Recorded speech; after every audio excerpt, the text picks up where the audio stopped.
各位观众朋友，大家好，欢迎收看9月16公视台记台 AM 新闻，我是苏眉。咱这回来关心今仔日的新闻重点。明仔载就是中秋节，这森林100分较高，新竹以南较有机会看到月娘，而且可以当看到土青水畔奇景。中油甲北岛交流道附近的地下广线外包巷外口的厂商处理，所时期乌破去柴油漏油。刚才过2个外月，美国前总统 Trump 又搁险险啊去互开枪暗杀，这回伊是人无着伤，这嫌犯嘛已经抓到。新闻头起先带大家来看上新的消息。新竹市虎林国小头前，今日是发生严重的车祸，一架白色的轿车下晡4点外失去控制，冲去对向的车道，搁弄到这路面的机车甲过路人。其中是有一个70几岁的妇人人当场失去性命现象，而且尚无还有另外5个人受伤，这上介细汉的敢若4岁。根据这行车记录器的资料，咱会当看到讲，驾驶迄当阵是伫咧延平路2段，速度真紧，四界转，路尾去弄到这路中的电火条啊，规只车才停落来。不过因为真大力，所以讲包含一个4岁查甫囡仔，佮有5岁查囡仔等等，有几2个人拢受伤送病院治疗。在警方初步调查，伫咧这车内底是发现一支道具枪，嘛怀疑有一款毒品的物件，也搁咧送验确认当中。不过在事发的时阵，这坐伫咧副驾驶的这个人，说是雄雄都离开现场。这后续除了爱甲查出来讲，这到底是啥，嘛爱查看到底这案发的原因是啥物原因。台中市长又有一个1岁半的查甫囡仔，在急救的时阵，竟然是对伊的喙面呕出银角啊，甲切头物啊，怀疑是无气死亡的。事后发现伊的身躯顶也有一块伤痕。警方甲社会局查落，发现讲伊不幸过往的时阵，这个甲顾姓姓的年母，伊是无执照的，目前是已经交予司法调查。公寓大楼的住户进出拢正常，但是楼下的警卫却无愿意加讲。台中市北屯区15号暗时9点左右，一名1岁半的男童疑似因为吞着异物，踢着呼吸道未喘气，去赶紧送医，但是经过抢救，依然宣告不治。两步啊，我们就感觉奇怪。哎呀，我们就觉得很奇怪。我所在是很多那个家庭主妇都是会，你讲倒传音啊，就是等于那里赚万块。本辖某民宅内有幼儿紧急救护案，初步了解为幼儿不明原因吞咽异物，经通报119到场，并送医急救，为该幼儿急救无效，宣告不治。台中市府调查发现，男童妈妈24岁王姓女子，今年3月经过朋友介绍，将幼儿交予48岁新姓女子24点钟照顾，每个月费用25000块，但是新女无保姆登记，也佫违法收托4名幼童。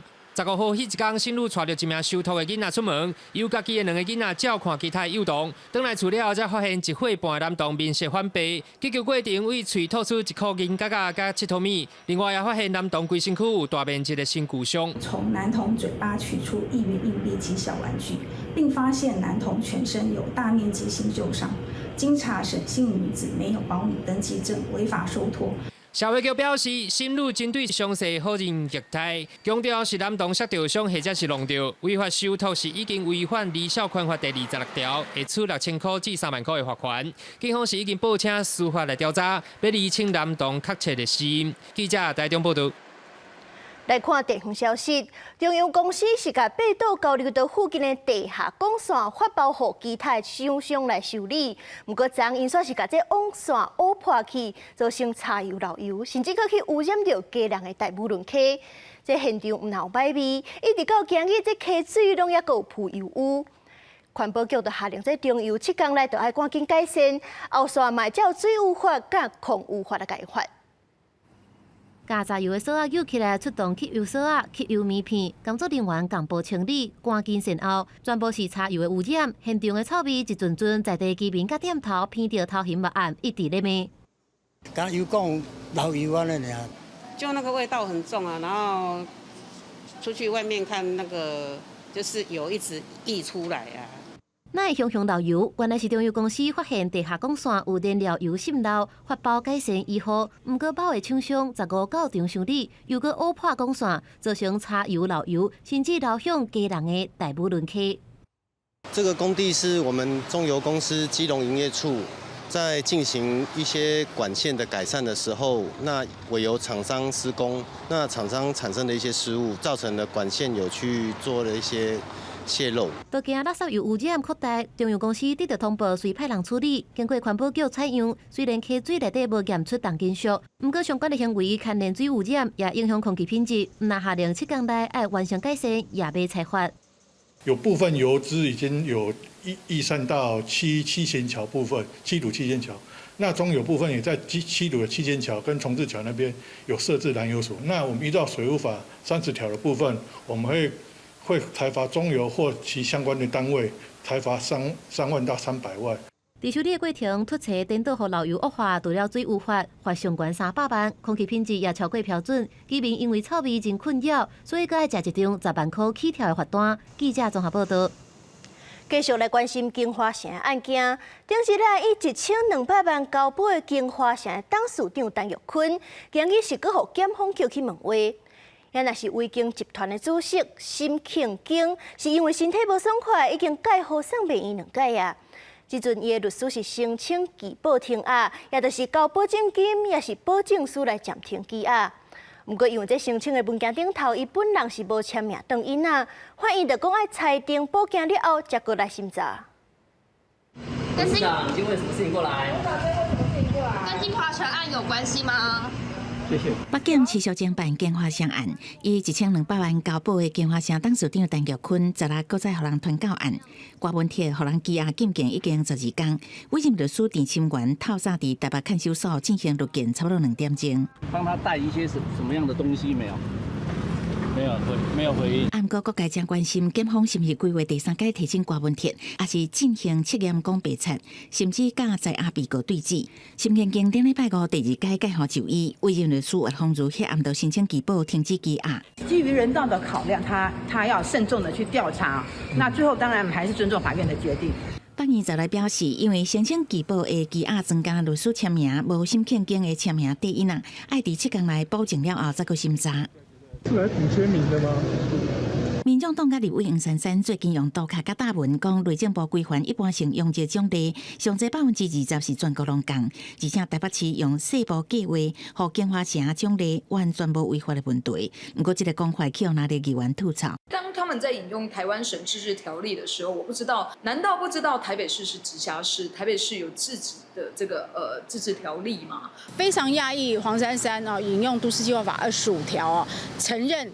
当时是市政府主动认为，金华城的土地有必要帮他修这个计划。这句话是自证图利而且自证有罪而且一句话把公务员给害死了台北市政府收到了厂商业者的陈情，依法来进到了都发局跟都委会研议跟审议。那这些也都是依法办理，并没有主动或被动的问题。议员翁建业点名称台北市市政顾问蔡碧如是金华城案稳重办人物，蔡碧如对这件代志是正式否认，并表示要伫18提告。若是北京为了自称昏暗侦办泄露秘密，已经传5个记者到庭说明，并发声明讲相关的报道甲卷证有一寡无符合的所在，消息来源拢毋是公务人员，侦办团队无泄露秘密甲侦查内容。记者综合报道。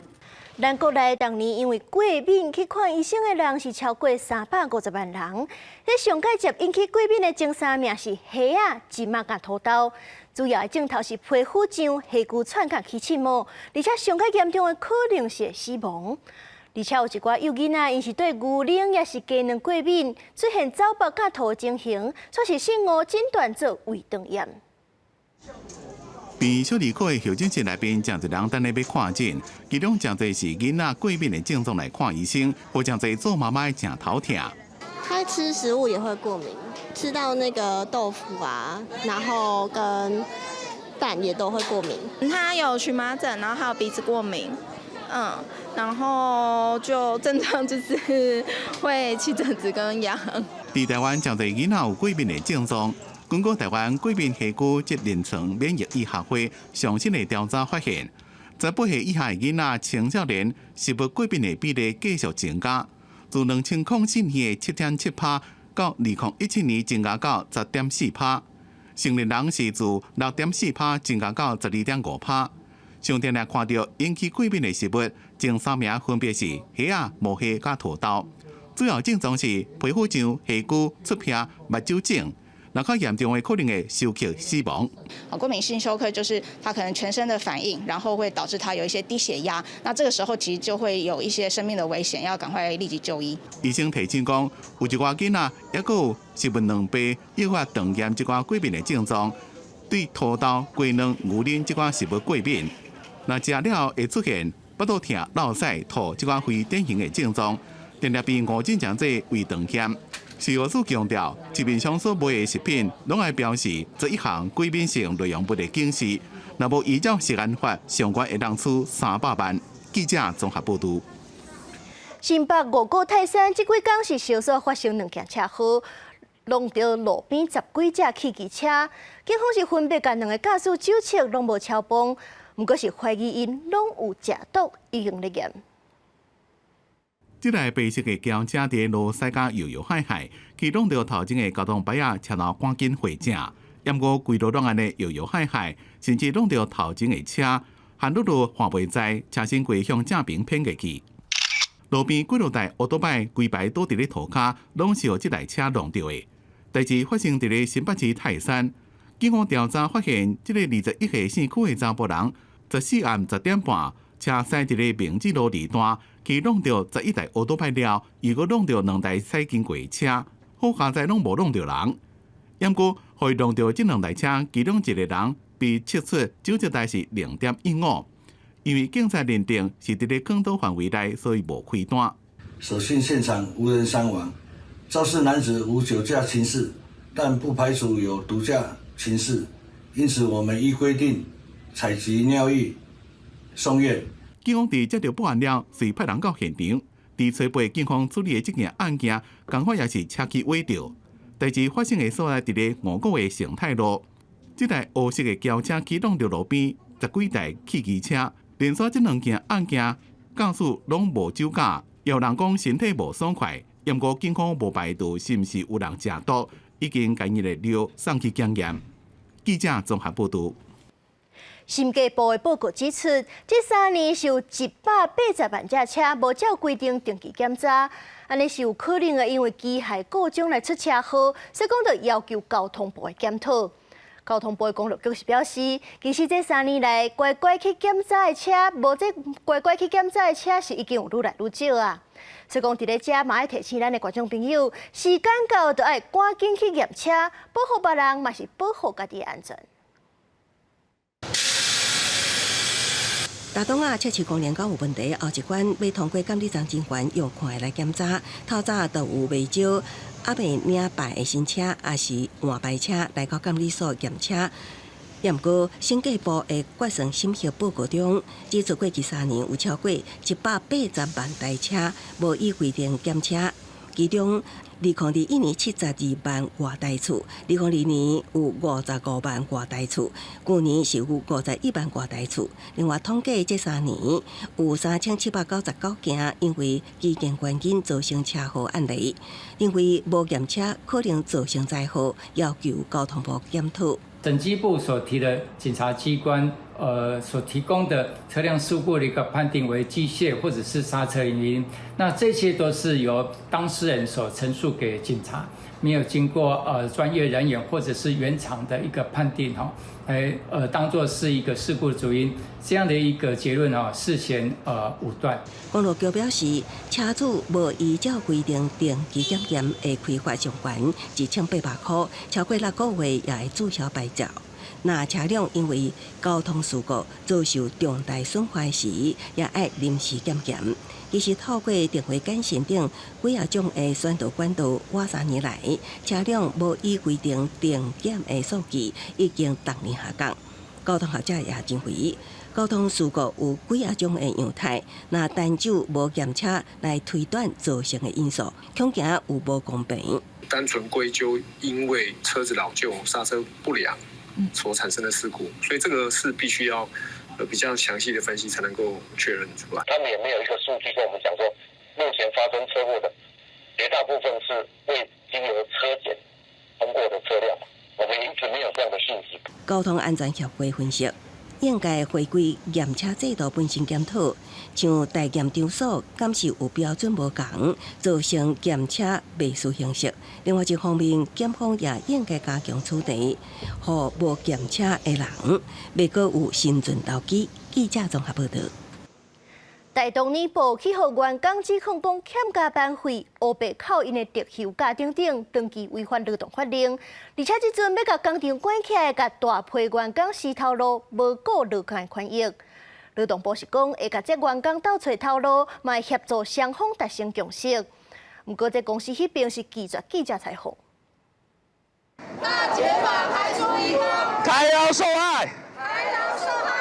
大同染症员工伫这么热的天气，到劳动部定情抗议，因为大同染症互人控告减快加班费、严加扣特休假，搁实施扣薪的无薪假，严重违反劳动法令。公司无形因薪水，都要伫10月关厂，无顾员工的权益。他之前欠我们的无薪假，还有那个加班费、特休都没有给我们，没有依法给我们。给我们补偿一点，1年多1个月。先员的劳团讲，根据大同染症提出的大量解雇计划书，唯一的附件资料是宣布关厂的公告，而且依照目前大量解雇的法令，解雇人数敢若纳入本劳81人，完全无纳入移工的人数。各种大量解雇的手段的时候，只是因为移工没有被算到母数里面，移工的欠的还有解雇不算数的话，这其实就会造成实质台劳的受害，就是他没有办法进入大量解雇程序。从以前到现在，全台的就业服务站没有任何双语人员，无法回答移工找工作的疑问，无法替移工介绍工作。劳团要求劳动部承诺修法，并确实协助劳工转职。出来接地人事的劳动部官员讲，一定会持续甲通知劳工局协助员工找头路。劳动部对于本外劳的工作权都非常重视，如果转业困难，我们会持续协助。劳动部讲，劳资双方一定8月20进行第2届调解。员工搁去总公司抗议，要求公司要有诚意解决欠薪的问题。总公司并无派人出来接洽，记者敲电话，总公司是拒绝记者的访问。记者综合报道。接落来，带大家来关心国际消息。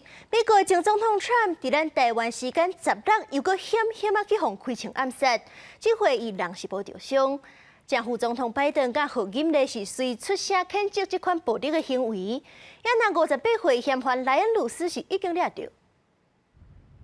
案发现场附近的街路4月当看到警车甲警员加强戒备，包括总督探军甲消化的马丁军，警方动员大批人力追捕走离现场的嫌犯。1:30 this afternoon, call came out, shots fired. That was called in by the Secret Service. Because we're in constant contact with them all the time, we got a hold of Martin County Sheriff's Office, alerted them, and they spotted the vehicle and pulled it over and detained the guy. 警方除了伫95号州际公路抓到嫌犯，也伫案发现场附近一个铁丝网外口发现亲像嫌犯使用的装备。In the bushes where this guy was is a AK-47 style rifle with a scope, 2 backpacks which were hung on the fence that had ceramic tile in them, and a GoPro which he was going to take pictures of. 事后调查发现，58岁的嫌犯莱恩·鲁斯登记住址是几千公里外的夏威夷，为伊过去伫社群网络发表的内容，会当清楚看出鲁斯的政治立场。除了面册封面相片用的是乌克兰的国旗，鲁斯也公开展示家己为华府甲基辅4月走动，用尽方法为乌克兰招募外籍佣兵。鲁斯除了伫美国招募志愿者去乌克兰作战，也向捌伫阿富汗甲美军合作，后来走离塔利班统治的阿富汗退伍军人。福斯新闻网的报道指出，鲁斯捌伫破文中讲，伊愿意飞去乌克兰作战，就算是阵亡异乡也会当。另外，纽约时报除了佮提起2023年访问鲁斯，讲到为乌克兰走动之外，也讲到伊伫2029年的社群破文指出，伊打算邀请北韩领导人金正恩到夏威夷度假，甲金正恩参详安怎解决美国甲北韩的基建参政机。公司新闻七家人编译。加拿大航空甲技术工会经过15个月谈判，是暂时达成协议。这航空公司是答应4年内甲技术加薪水加46%，化解一场大罢工的危机。另外，在美国的波音公司是对顶礼拜五开始到3万多人咧罢工，同款嘛是要求要加薪水。外国媒体就讲，若是这阵工人长期罢工落，波音要交新飞机，恐惊就会延迟着。加拿大航空界代表所属的联航加拿大红色航空，拢总超过5200机师的国际航空公司技术协会。伫经过15个月的谈判了后，赶伫当地时间15，也就是发出罢工通知的最后几分钟前，暂时达成4年协议。不过，这项协议内容目前保守秘密，因为爱听候到后个月工会会员投票了后，才算核准通过。双方的谈判过程也互旅客目真紧张。It's quite worrisome because I'm here and how will I get back? It's a little far to walk. 加拿大航空目前飞行47个国家，所属的670个航班，平均每天载运11万个旅客。国际航空公司技术协会是世界上侪人的技术工会，一直拢伫咧推动为加拿大技师大幅度增加薪水，目的是要甲美国技师的薪水会比平哩。技术工会讲，这届协议上界关键的是为技师4年加薪46%，这为所有的各项技师带来19亿加币，差不多446亿台票。另外，增加薪水。不过，伫过去1礼拜，加拿大超过20万间企业团体烦恼航班停飞会严重冲击经济，拢要求政府介入。不过，去予总理杜鲁道拒绝。So I know every time there's a strike, people say, "Oh, you'll get the government to come in and fix it." We're not going to do that. We believe in collective bargaining, and we're going to keep pushing people to do it. 16年后，美国航太投人波音公司第13个面临大罢工，差不多有33000个工人参加这个行动。波音伫新的合约中，爱4年调薪25%，并改善医疗甲退休金补助等。不过，工会是讲，为2008年以来，公司的起薪都毋捌调悬，根本无法度支持生活的成本，所以以95%压倒性票数否决这项协议，并要求资方爱为因加薪40%。That's all we want is a fair deal, fair shake compared to what other people are getting in the company. That's what the fight.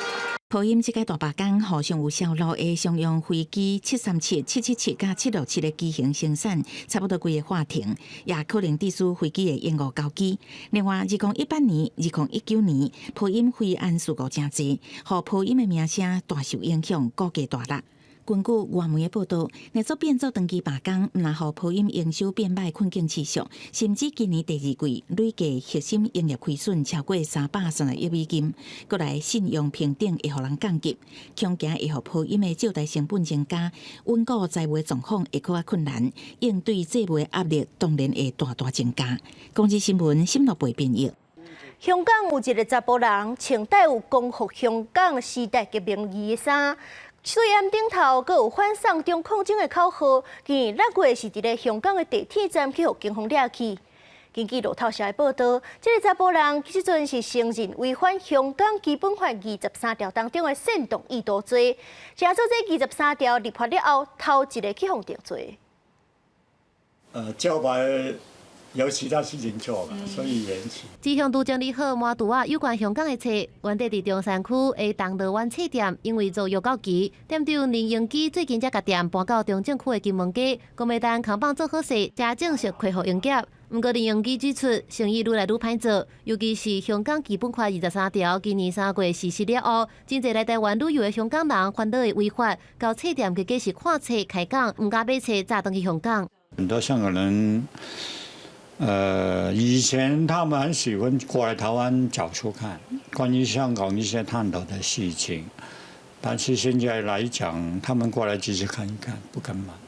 今日伫香港一位穿光复香港时代革命义勇 T 恤，挂反送中抗争口号，5大诉求欠一不可，英文缩写翠暗的查甫人，今年6月份互掠起来，16是承认违反23条的煽动意图罪，正做是23条立法了后互定罪第一个人。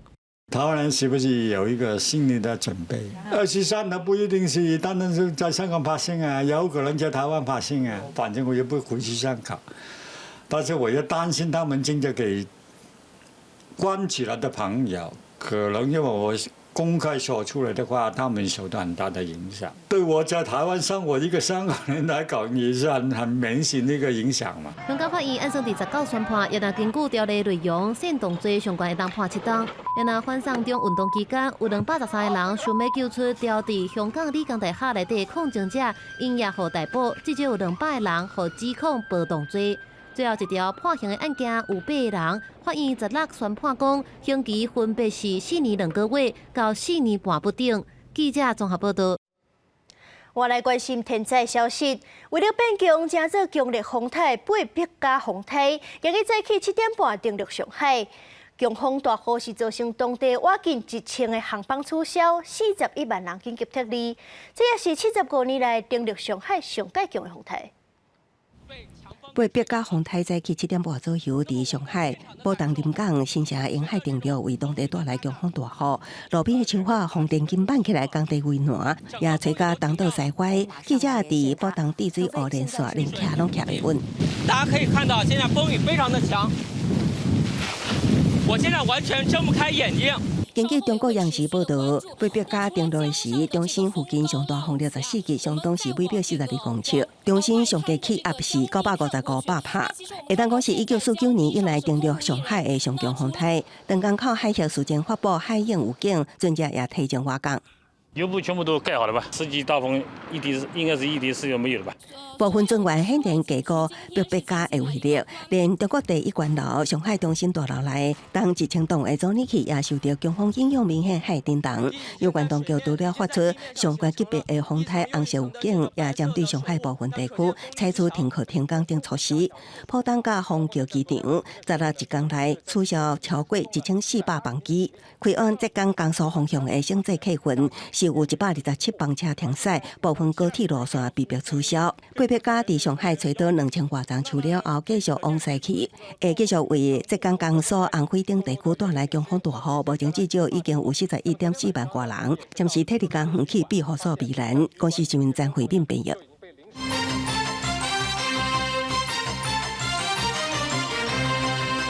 镜头转来看咱台湾，明仔载就是中秋节啊。虽然讲今年实际上的满月是伫咧旧历8月16，后日9月18，不过明仔载这中秋节月娘是会行到离咱地球当近的所在，会出现大大粒的超级月娘，而且这土星佫会出现伫咧月娘边做伴，咱的目睭就看得到。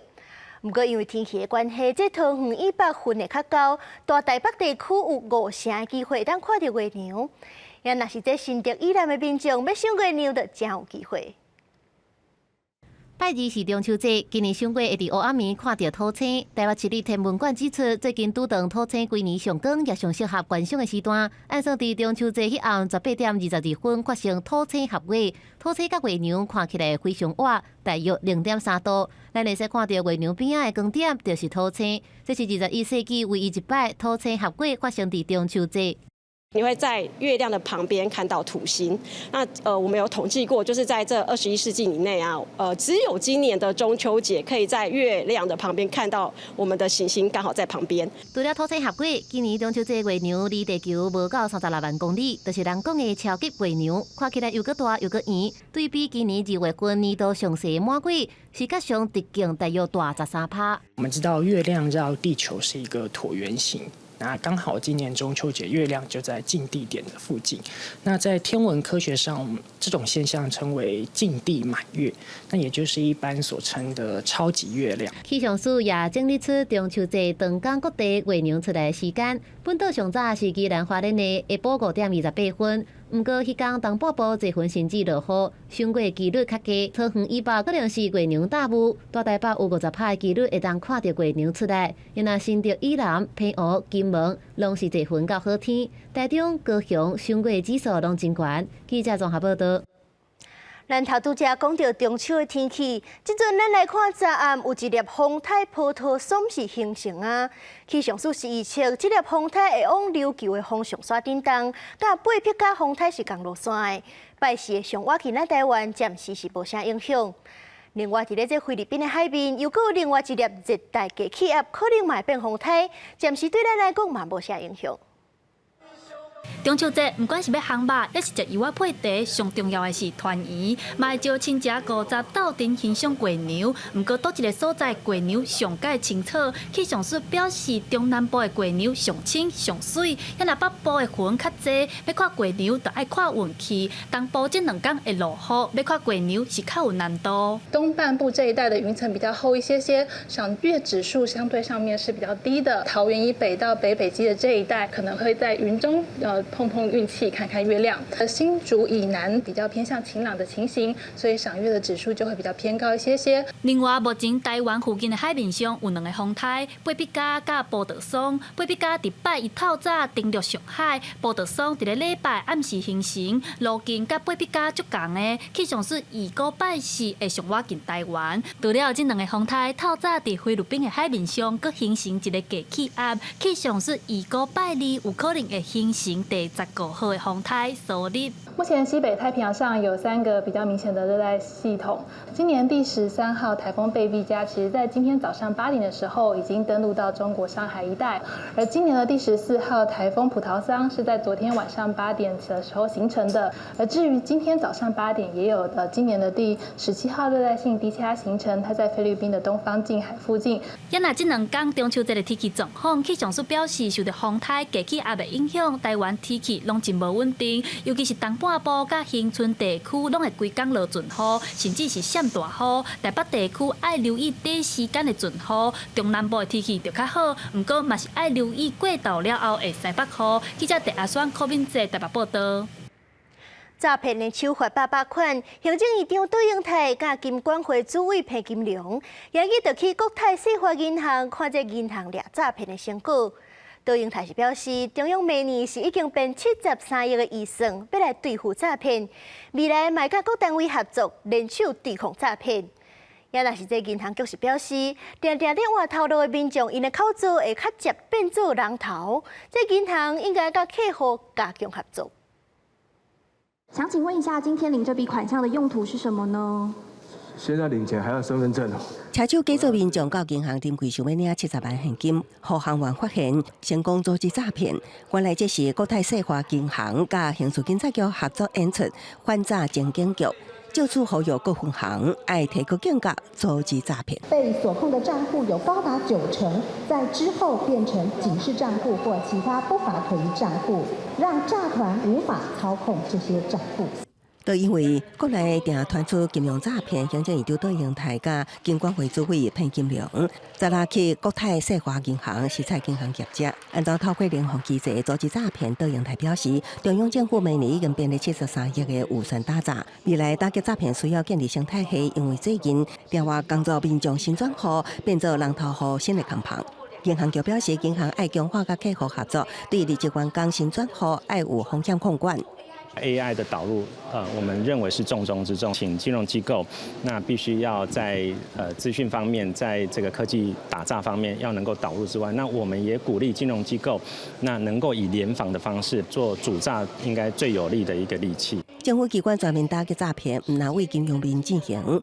高雄市乌来分局伫今年6月伫辖区金融机构甲超商成功阻止3件诈骗。提醒民众要多一份警觉心，如要投资，还是要循正常管道，以免辛苦钱入了诈骗集团口袋。另外，配合诈欺犯罪危害防治条例，司法部有个修正草案，电视业若违反防诈条例规定，方开发会限制1年期间内的号码协配数量。记者综合报道。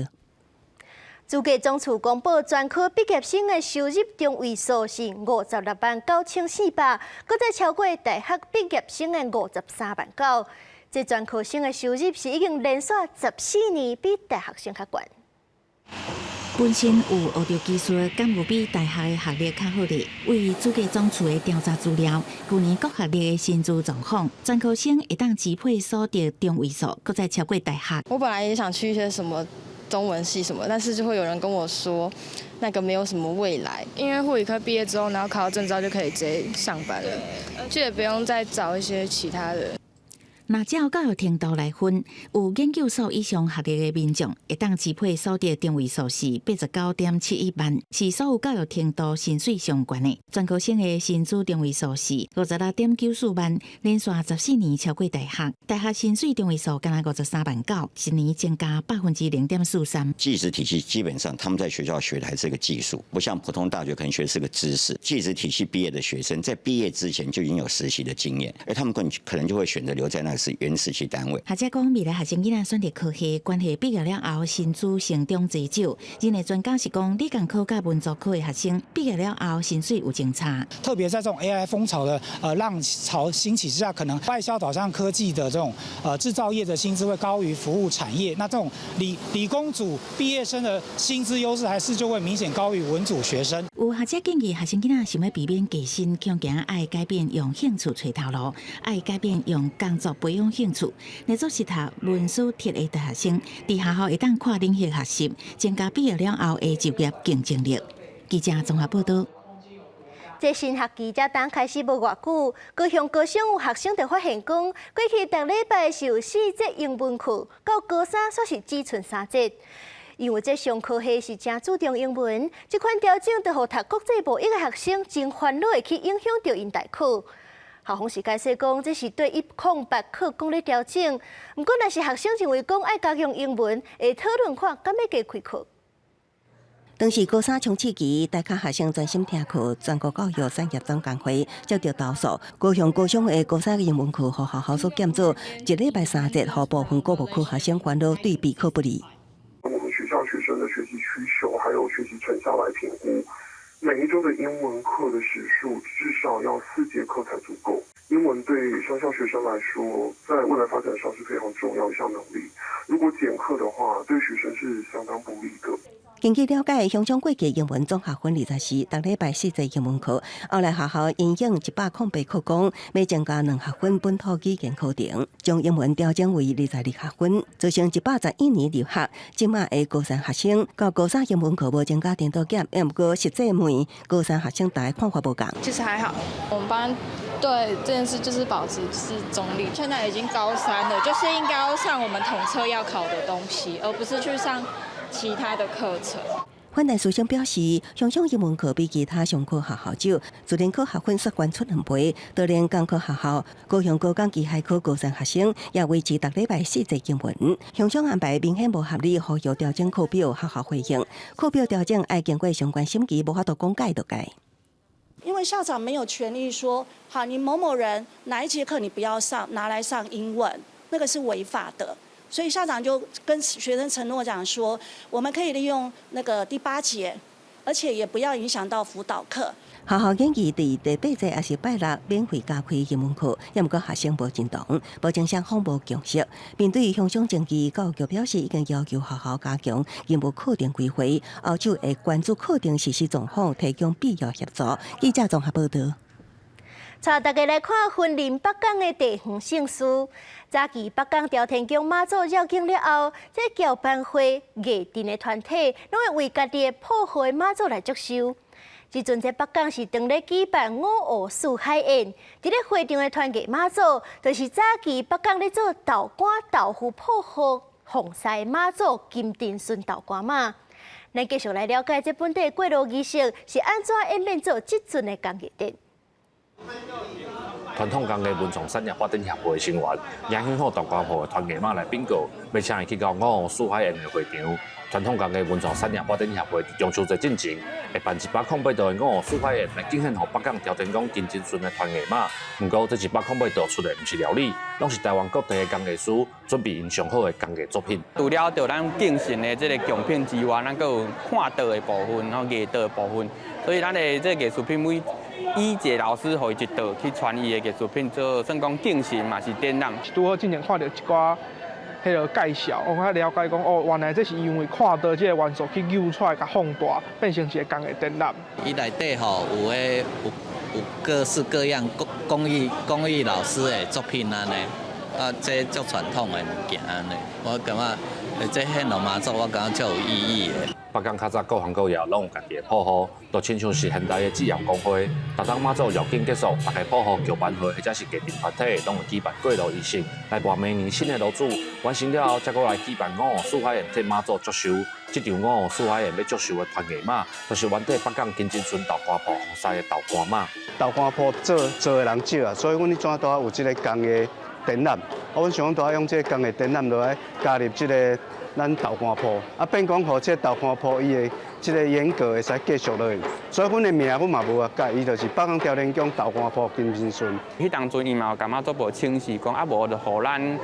这个工艺师吼，换来互咱工艺师这个会来挂路祝贺无，妈祖婆嘛有同意，所以就变做讲，团圆妈，讲豆干铺妈祖就变成咱团圆妈祖。办108道，其中72道是传统工艺，36道是创新工艺。工艺作品各按照辈分来排。传统工艺文创产业发展协会讲，五湖四海宴有伊的传统，但是嘛爱用创新的方式来进步。毋若是延续传统，嘛希望互大家继续进步。嘿，一种肯定嘛，一种荣幸。安怎讲啊？因为我会感觉我的作品会当伫遮来展，然后大家人欣赏了后，大家人讨论，会当看互咱的物件，搁更加进步。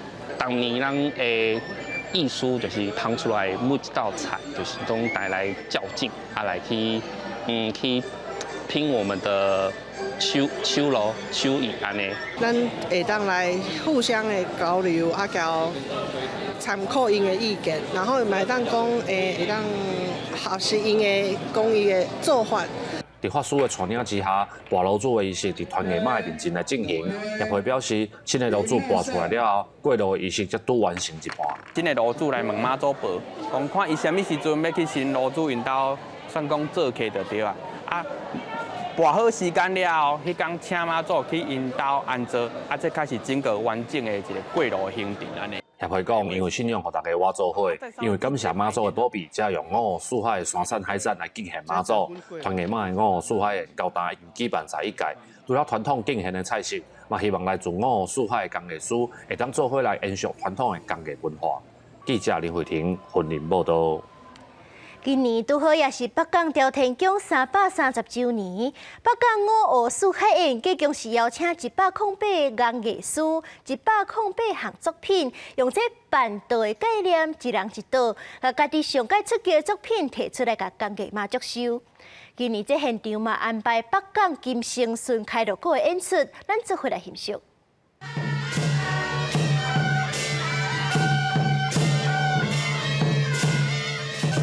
老草古吹拢出动，伫五湖四海宴门口摆场，这个106年历史的金星村开路歌，要为妈祖祝寿。咱受个五湖四海这工艺妈邀请，咱来为工艺妈祝寿。一开始先摆场办神请神，过来就奏乐，以后到同后壁才会做送神烧金的动作。金星村开路歌伫105年成立。为迄时开始替北港朝天宫妈祖奏乐，日本时代皇民化运动大量庙市受破坏，不过因为北港朝天宫帮忙，也是甲金星村保存落来。2017年，和云林县政府订了做传统表演艺术文化资产。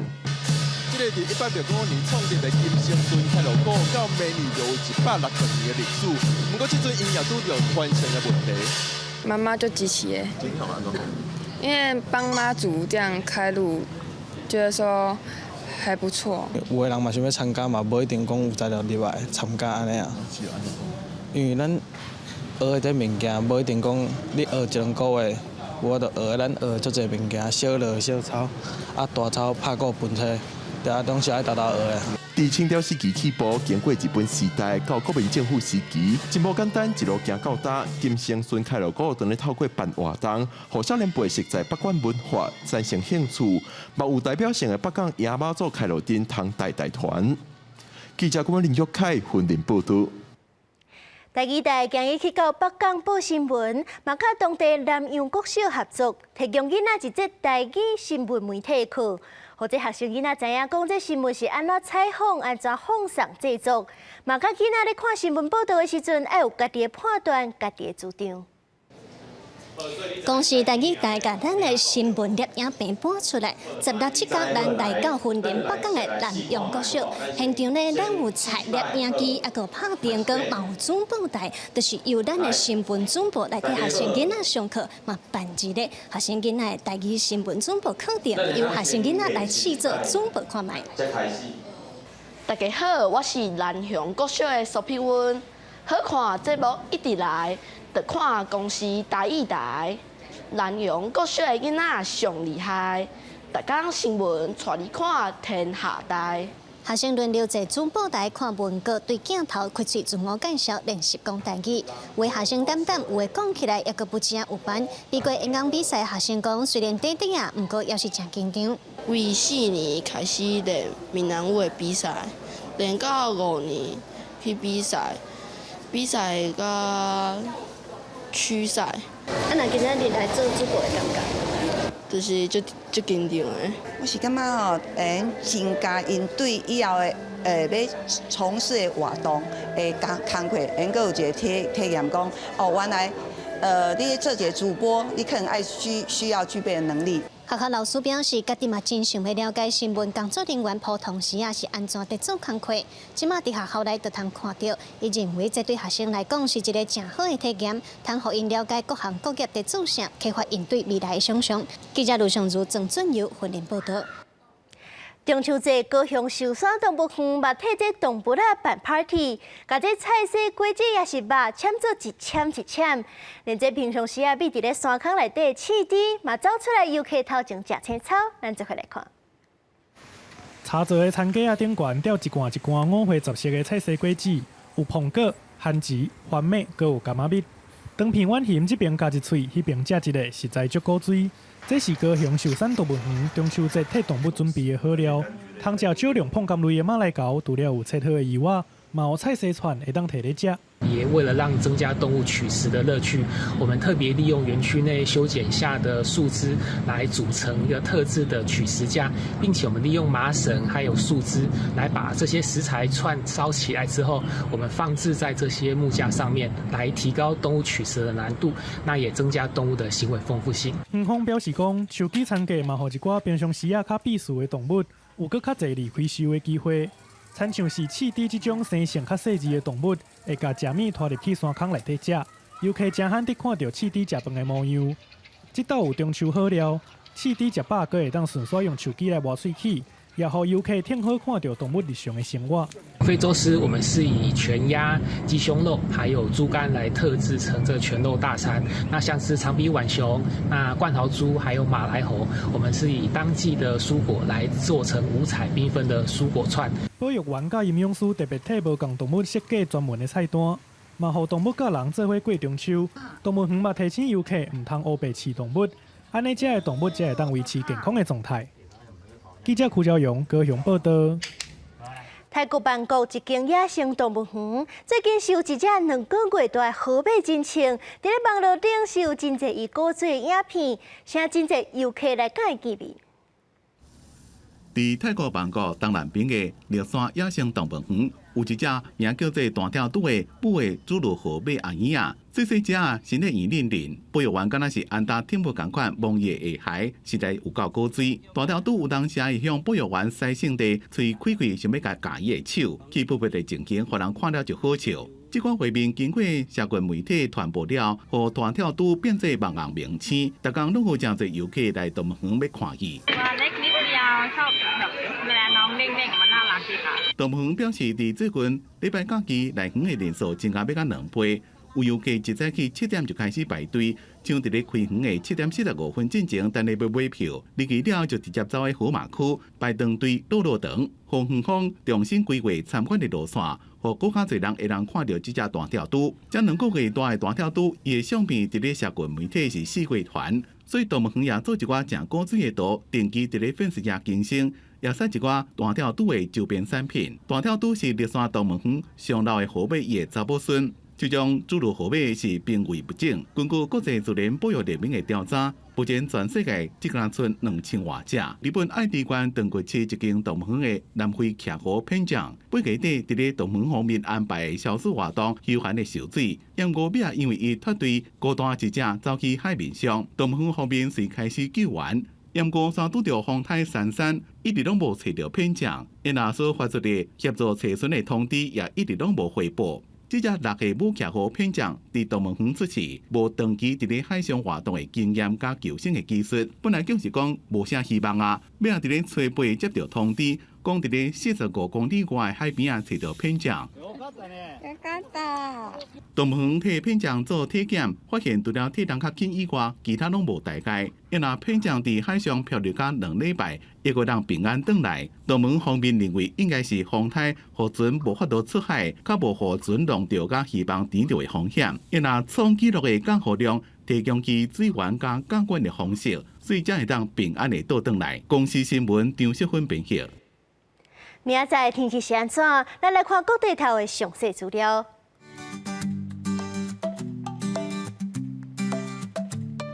北部地区27度到37度，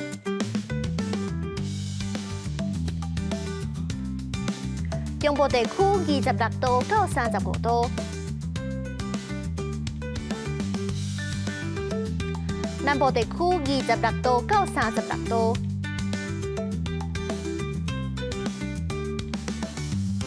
东部地区26度到32度，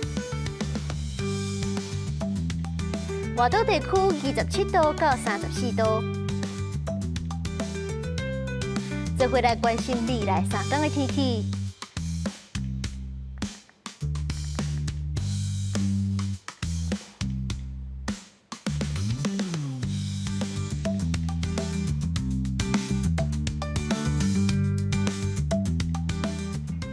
感谢你收看今日的 AM 新闻，我是苏眉。咱明仔载同一个时间再相会。